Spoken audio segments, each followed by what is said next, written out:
risk is like taking risks. I always assumed actually that people are born with these abilities, but that's a skill that can be developed. And I probably read it somewhere, I don't know, but I call it like flexing my risk-taking muscle. And in the beginning, I had to learn to be comfortable taking risks and assigning numbers to it so that I got more and more comfortable. And then, it's in the last few years, I have understood that it's a skill set. You can develop it.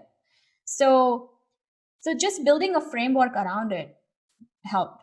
That's really good. Do you have any advice for the listeners of some things that you did that helped you build that risk-taking muscle? Because I really do think that, and Brandon, you might agree, probably the majority of people who want to get started in this and don't, it's because of just that fear that encompasses the risk that's involved. Yeah, that's a really good question. We what I would do is I would make a spreadsheet and do like the first column as put all of the risks involved in a deal. And in the beginning, so we do BRRRR deals. That's what I work on.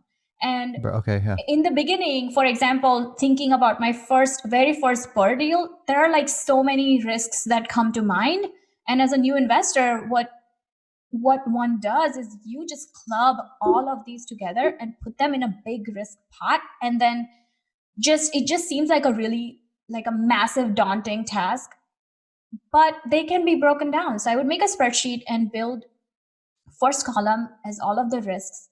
And for example, in a BRRRR deal, I would say maybe it's what if I go over my construction numbers, or what if the property doesn't appraise for what I wanted to appraise for at the end? What if I don't get the rent that I want? And so list all of them and then assign a dollar value to it that would be like the worst case scenario. So for me, for example, in construction, to mitigate that risk, we started putting 15% extra towards contingency. So we say, okay, this is a risk. We can go over construction. So let's start putting 15%, and that mitigates that one risk.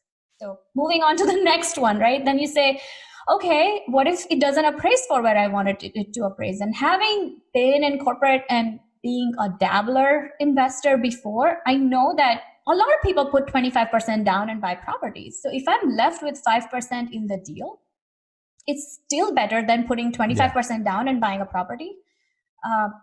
If I don't get the rent that I want, okay, do I still want to invest in this property knowing that the worst case scenario rent is $100 less than what I'm expecting it to be, and assign dollar values to them and then decide if it's still worth pursuing it? And then the worst case scenario, I always think, if the worst case scenario happens, am I willing to spend that money to learn what I'm going to learn from this deal? Yeah, that's really good. Yeah, it's Tim Ferriss in the 4-Hour Workweek talks a lot about, like, I think he calls it the worst case scenario analysis. And it's just taking all those risky points, like, oh, this is a risky thing that a lot of people just internally feel anxious about and weird about, and therefore don't take action. Right. But once you define it and say, well, what really is the worst case, and what can I do to mitigate that risk right now? Once you define it, then you put it on paper or on a computer screen, and now it's no longer as scary as it once was. Right. So I think that's a smart move.